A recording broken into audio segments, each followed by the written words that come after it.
It's Thursday. It's 2 p.m. So you know what it is. It's the Miami Hal Real Estate Show. I am Hal Feldman. Javier Gonzalez sits next to me. He does so approximately every other week. And today we were like, what are we going to do today? And the answer was, this show is going to be all over the place, right? It is going to be all over the place. We're going to have so many topics that we won't even know what we're talking about half the time. It's going to be all over the place because the market itself is all over the place.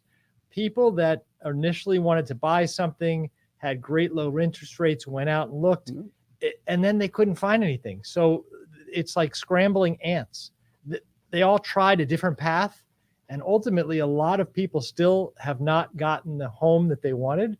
So we're going to talk about those paths and the chaos that's around those paths. And then we'll get to some things that hopefully are a little bit more stable. But it's going to be an all over the place show. Right? My favorite thing in real estate, chaos. We live on it. We breathe it. That's us. I think it's the Hal and Hav show this week. We did the Hav and Hal show last week. Well, yeah, because I'm pinch hitting. You called me up, and usually I get 2 weeks to prepare for this stuff, and all of a sudden you just busted out on me a week, and I'm thinking, oh my God, what am I going to talk about? That's true. Yeah. And speaking of what are we going to talk about, we would preempt everything we're about to say if somebody would just type a question to us on the social media paths. And we will hop to it, right? Because I'm sure there's tons of questions. We'll look at the screen and we'll figure it out as we go. Exactly. What'd you learn this week? I learned that I have to pinch hit on a weekly basis. No, I think one of the biggest things this week was that the market, we talked about something that came up, and it is insane that in July, 100% of everything that sold in Miami-Dade County that was in the single family that closed was over asking or at asking. That can't be true. 97% of condos. Wait a minute. Did you say 100%? 100%. There's not a single homeowner. As per Miami, our realtor board. That's astonishing. That is crazy. And again, we know that the sales came back from, April, May, June, which was really, I think, the height of the market where we were really kind of blowing up, and then they're going to close in July. But to me, that is insane. Where are we going to be 6 months from now? And that's a question we always get. Where are we going to be? Right. And we can't predict it, but we're going to talk about it. And normally a real estate agent that is doing their job can kind of predict 6 months out and have a pretty good idea what's going to happen. But I have to tell you right now, no clue. No, I have a clue. I just don't think I'm going to be that accurate. I think we do have clues. We do have some things that are out there, but it's usually was a lot easier to do it. You could kind of, pick and choose. But right now, between the rental market being where the rental market is, and then the home, the buying market where it's at, it is absolutely almost parallel, and it's never been that way. I've always seen, we always get that question that people ask us and say, and one of my folks asked me and said, when's the best time to buy? When's the best time to rent? You get that differential. And right now it is absolutely insane. They're almost parallel. Since I think we're taking this meandering bus toward chaos in the rental market, we're going to get there. But I actually was astonished by an article that was really a financial article about the gig economy and people that are working on an hourly basis and why they aren't taking jobs anymore. Why there is just, there's employment here, come and work for us, and restaurants not having full hours or even closing. And the numbers are astonishing. Here's the numbers that that can't be, right?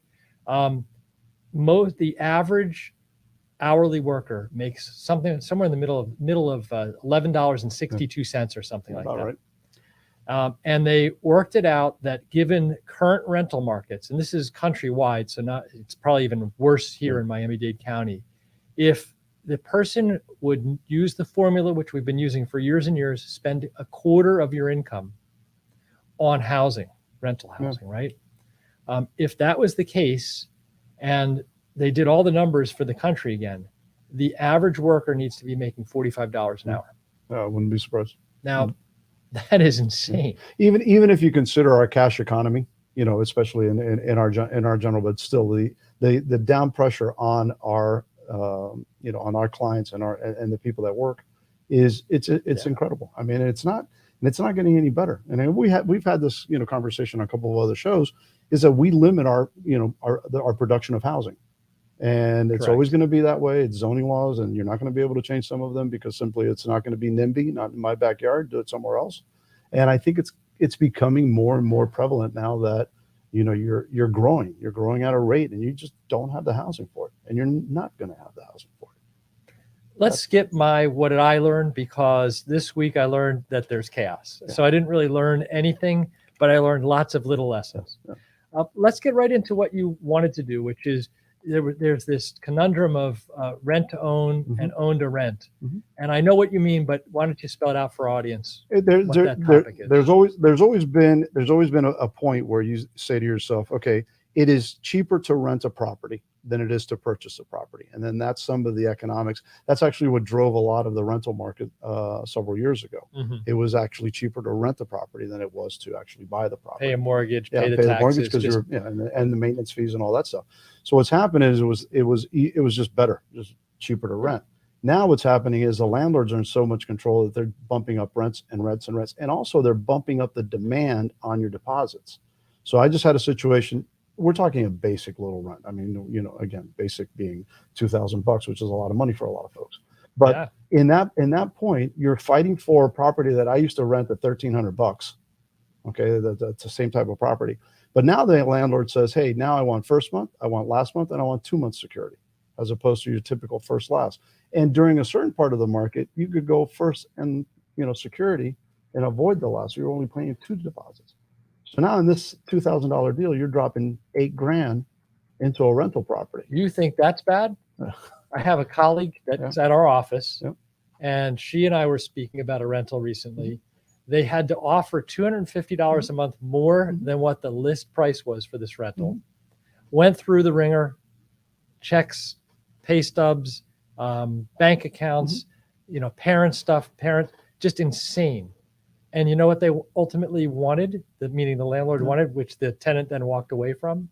First, last, a security, and 6 months up front. It's nuts. This is people don't make that kind of money and have that saved up. If they did, they'd be buying. Exactly. And then even on an FHA Right. on an FHA profile, you can buy it. Ashley, who works with me, had a client who just gave up. So basically, they went through 6 deals, 6 offers, Yeah. and all rental offers, and we're all talking over asking, and they all were rejected. And this is a good tenant. This is not it's a tenant that's financially challenged or anything. And basically the guys just said, done. We're going to stay where we're at. And that's another thing too that starts to put pressure on the market, that people aren't upgrading. So now you have, before you had somebody that would go at 1,200, move up to 1,800, maybe then after the purchase. Right. Now it's not. Now they're at here and they're staying in the same place. The rents are going up, but there's none of that movement. I have 6 units that I manage for a guy, and it's actually 10 total. But out of the 6, I have had the same 6 people in the building for the last 5 years. It's great for the landlord. Yeah. But that tells you, it indicates what the market is doing, and that there is none of that not job creating, but that financial creating, that you move around. You're talking about people getting into a better position. Okay, devil's advocate. Oh, but Hav, there are people moving in from the New York metro area and from California. And so these rents can be sustained and even go up further than it is from here. No. Oh, really? No, because again, you're looking at tenants usually are transient. So we're starting to move people in, people moving out. I think the New York phenomenon and the California phenomenon, we've discussed this, the Texas phenomenon, is going to be short-lived.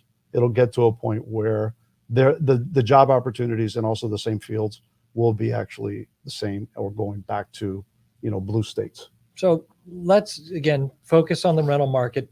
Everybody always asks a real estate agent what's with the market and what's it going to do over the next 6 months. But rather than talk about buying and selling, let's talk about the rental market. If you've got rent rates at the highest they've been ever, and you've got landlords completely in charge and running amok, asking for things that I've never heard of being needed to scrutinize a tenant, where do we go from here?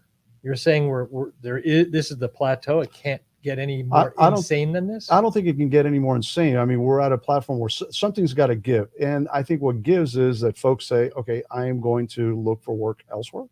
I'm going to be, because if you're in the gig economy, which you just mentioned, you really don't need to go into office spaces. It goes back to the conversation that we had last week, that we're seeing that home office thing, that, if you have a home, but you can still work out of your office. I have a client of mine who does everything out of his apartment. and he can work throughout the whole world, remotely. And I think if you start to put that pressure on, these tenants consistently, they're going to find somewhere else to go. That's just, it's a fact of life. That's economics 101. And if I'm not being, paid the numbers that I can be paid, but I think we're at the top. I got people dropping, $500 over rent numbers, and we're already talking a high rent, we're talking for a 1 bedroom, 22, 23, 24, and we're talking average stuff. It's not like you're staying, at the Icon, you're staying in, your basic, and then that forces Dayland. that tenant to stay in their condo or their rental apartment, and it stops. And it can't even go out to spark the rest of the economy. Exactly. It starts to it starts to drag down your peripheral economy. Okay, but we're talking this doomsday scenario where people don't have enough money to live, and that is true. Yet this past weekend, I went over to Dayland Mall. I couldn't find a parking space. Briefly went in for a meal at an outdoor area of a restaurant there, and the people walking by, what pandemic? What economic conditions are you talking about? Because it looks like people are carrying thousands of dollars worth of product in and out of that mall all the time. Dayland I worked at Dayland. Okay. So I worked in Dayland back in the 80s. My wife worked there for over 35 years.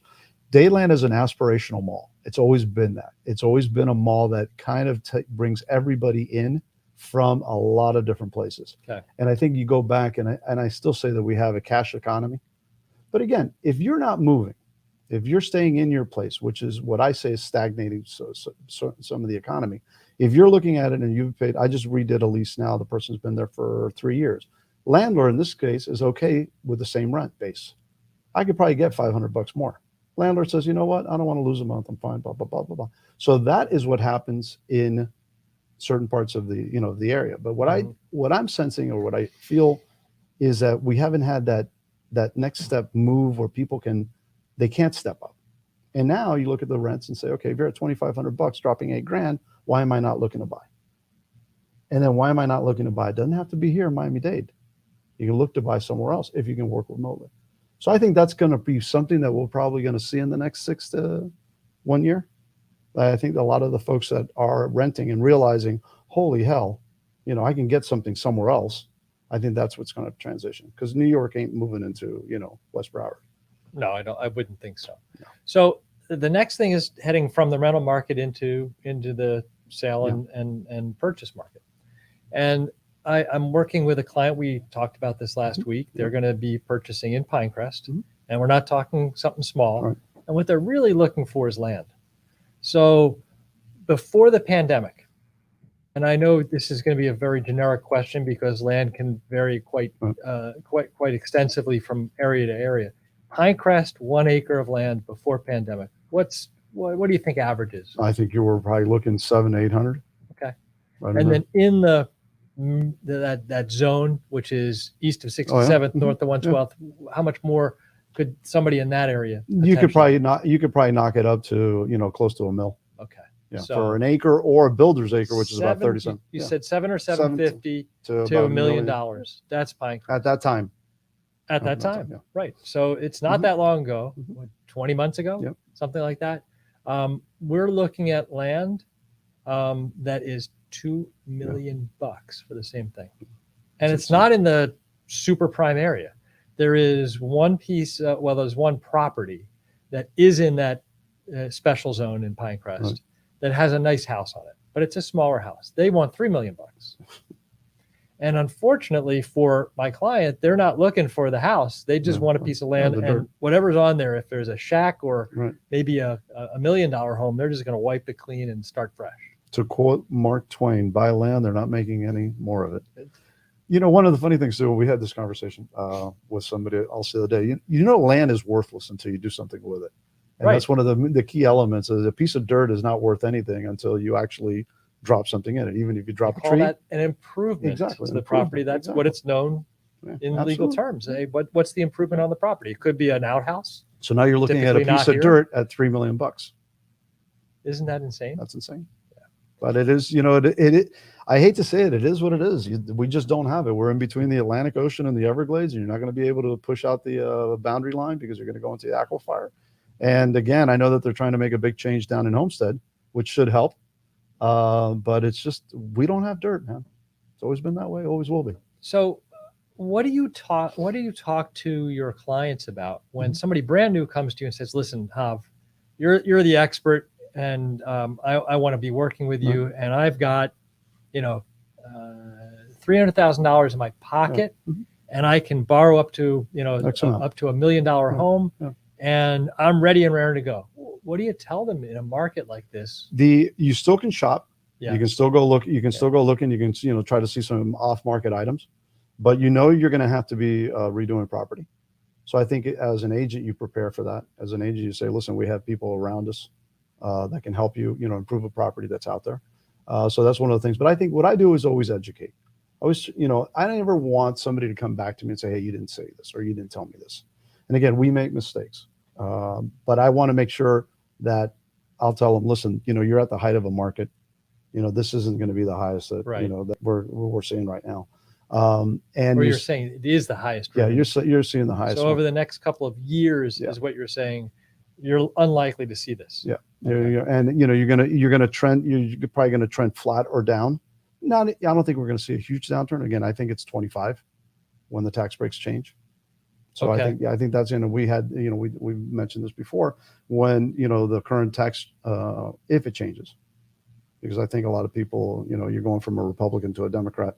But I think what ends up happening is if they keep the tax policy that's in place, then it changes a little bit. We were talking to the fabulous Michael Miller just before we came into the great studio, one. Yes. Right. Yes. And he said, what's going on with the market? I got to answer, and we had to get in here. You didn't fully give him an answer. And I had said, over the next 6 months, I believe, again, could be wrong. We sometimes are. I think that we see up to a 10% reduction in prices on home sale. I can see it. I can sense it, simply because I think there's still, while there is no inventory, we may get some new inventory coming in. I just think that the pressure of people they're starting to realize that, wow, this is a big number. And again, I think, I want to see the rental. I want to see where the rental market, because your buyers are the renters. And again, you're going to have people coming in from out of town. All bets off for them, because they're coming in from a completely different financial. But in our old days, we had people that were ready to move out of the rental and go into a purchase position. And what I sense is a flattened market, a downturn. But again, it's just, I don't see enough inventory out there. You're right. Although inventory, I do stats every single week, and the inventory in Coral Gables, Pinecrest, Cutler Bay, and Palmetto Bay is creeping up. Okay. So there's more there. There's fewer pendings, which a lot of people don't look at, and that's a future indication over the next 2 months what's likely to happen. Super good point. And then somebody else, again, not my brilliant idea, but they said they kind of see the real estate market as a barbell-shaped graph right now, where the very low-priced homes have a ton of activity, and you can get maximum value above asking price, or at least at that 100% stat you gave us. Then you get into the mid part of the market, it's becoming more sane. We're getting back to reality. And then as soon as you get into the luxury markets, Coral Gables and Pinecrest, right back up there into some level of insanity. Another just anecdotal piece, have another client. We looked at a property that's just in South Miami. It's 2 blocks away from US 1. So not the most fantastic location, but there's a couple of new homes on the next block that are over $2 million. And so this house that in normal times, I think would have been, maybe $1 million. It is under contract. I can't give you the exact price because it's not public knowledge yet, but well above asking price. And this is the best part. The agents, again, from our office, because we're a kick-ass office, right? Had a Sunday where they did not an open house, but any agent that had a client, they could only come to that Sunday window. And they had 37 people walk in the house in a 2-hour period. That's amazing. They ended up with 17 offers out of those 37. If I'm trying to remember the stats correctly, 5 of them were kind of don't even bother. Right. Like the offers were so Yeah, yeah, badly written right. or something. So 5 of them got rejected, and 12 of them were in heavy competition, and it forced a sale and a contract well above the already healthy list price. Right. I'm gonna list. What? To get into that because I'm going to list a property at $399 in central Miami, and I know it's going to to be Did you absolutely say okay. $399? You better tell me what that property's $399. before it goes on.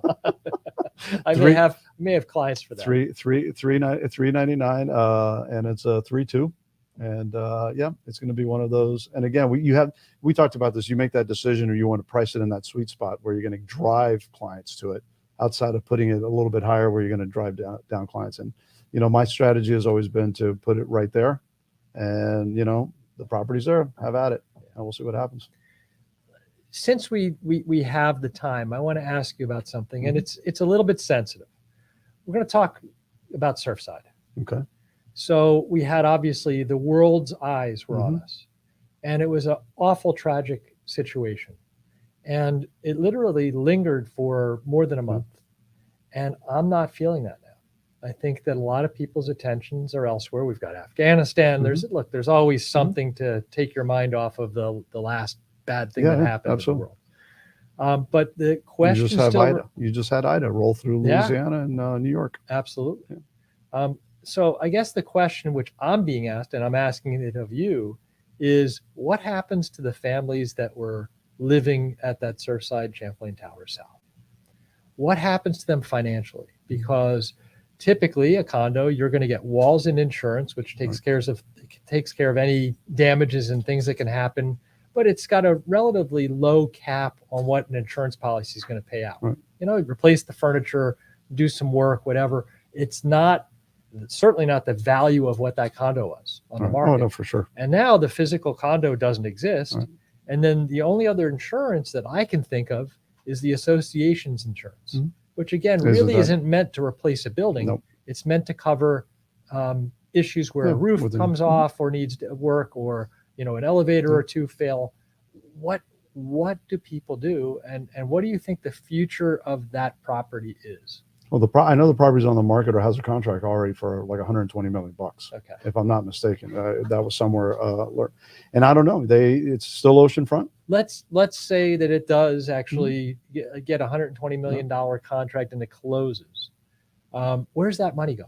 That money has to go to the folks that you have take all the the lawsuits. $120 million and you divide it equally among, well, maybe not equally, the percentage of the condo ownership toward the association, right? Let me say that more clearly.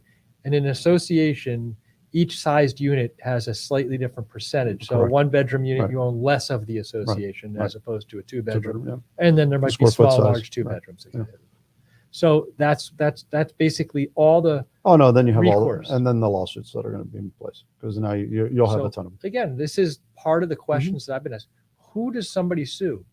You could sue the original developer. You sue the developer, the city. You could sue the city. Well, let's pause there. The city has no real money to speak of. No. Right?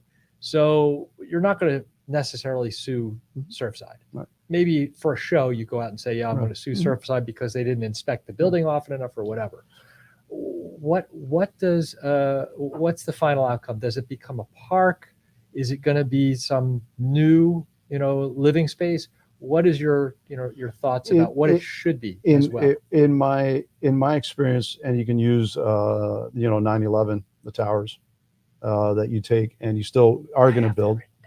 You're still going to build. You're still going to build, but you're still going to then add a park or a memorial to it, because again, I think that's probably what will happen from a financial. At the end of the day, and I hate to say this, man, at the end of the day, it's money that draws everything, and that's going to push everything through it. And every local government has to live off of the real estate market. That's how Florida was built. And if you look at the history of Florida, which I think a lot of people don't, you got to realize that we were real estate built. We were, agriculture and, real estate. It started with Flagler coming down and bringing all his boys from, Detroit, the Deerings, and then you had Fisher, and you had, Merrick, and probably Singer, not Meisner. You had a lot of these guys that came in, and we've always been real estate. And It's funny. I've been reading a book which is kind of cool, and it's back in the 20s. It's talking about the 20s bubble and how it pushed. You read the book and you read the things that were said in 1920, and it's the same crap that's being said today by the development community. And it's insane to hear the same stuff 100 years later, because it's exactly 100 years later. It's exactly the same.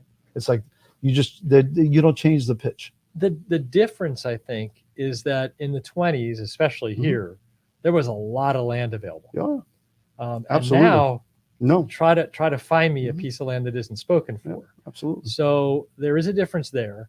The similarity is back then and today we're coming out of pandemics, and then there was the Roaring 20s, and hopefully we have Roaring 20s. I'm not sure that can happen given what the economic conditions are in this world, let alone in the country. And then it's just really interesting what's going to happen. But going back to the 20s, they're talking about like the whole thing was a land scheme that we do have George Gonzalez from last show. Hey George, how are you? Hello to you too. Give us a question. We'd love to hit it before we wrap up the show. So going back to the thing, they were pitching land to be developed, and everybody was buying the land, but they're never going to develop it. They were going to try to flip it, and they were going to continue to try to flip it. So these guys were using general obligation bonds back then, basically mortgaging their future to just build roads because they couldn't get anywhere.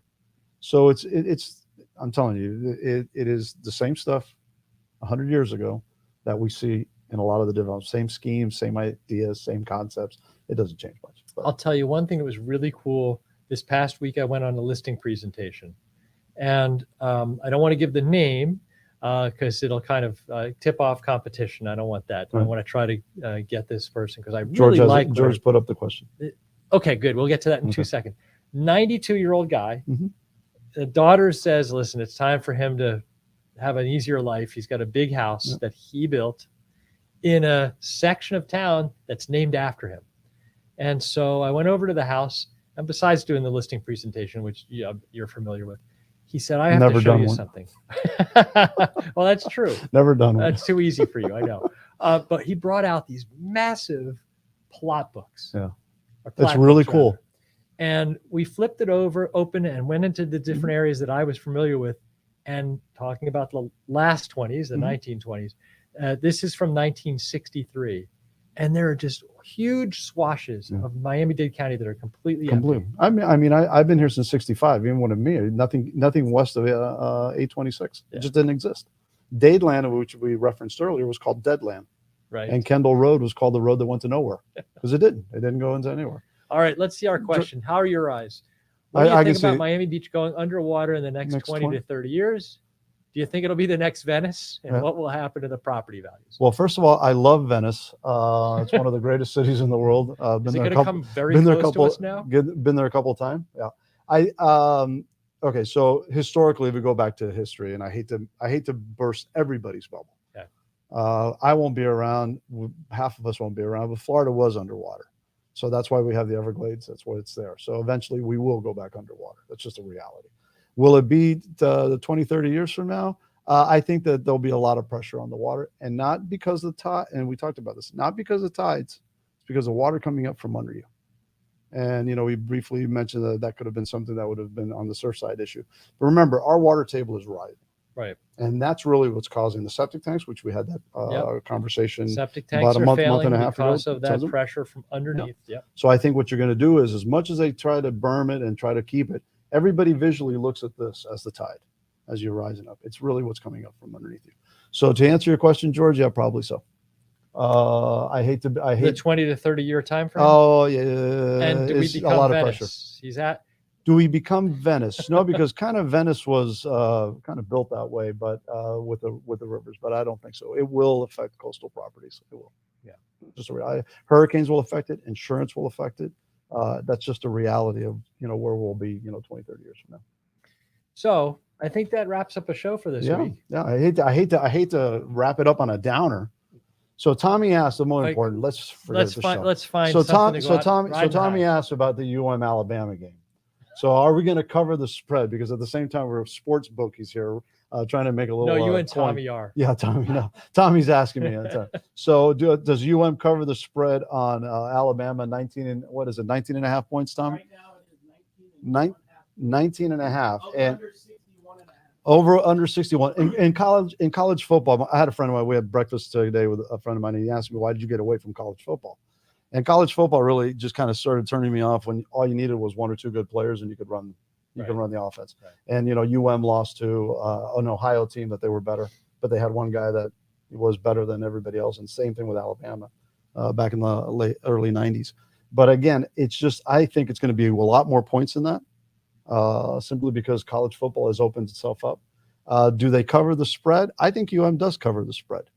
So there's my prediction. I think they do cover it. I think it's going to be, they'll still lose, but it's going to be, not a complete blowout. You got 2 sentences to talk to me about your Dolphins, your beloved Dolphins. My beloved Dolphins go up against New England, New England's very shrewd. They just picked up one of our guys off of waivers who knows the playbook completely. So that's typical. So we'll see what happens. But I think the Dolphins actually will blow them out. Knowing the playbook. I think that. Javier Gonzalez, you know the playbook. I know what I'll in play real estate. Thank you. I know the playbook in real estate as well. Get in touch with either one of us. I am at 786-693-2005. Hav? I am at 305-582-5085 since 1986. Real estate dreams are what we make for you. All right. We'll see you next week.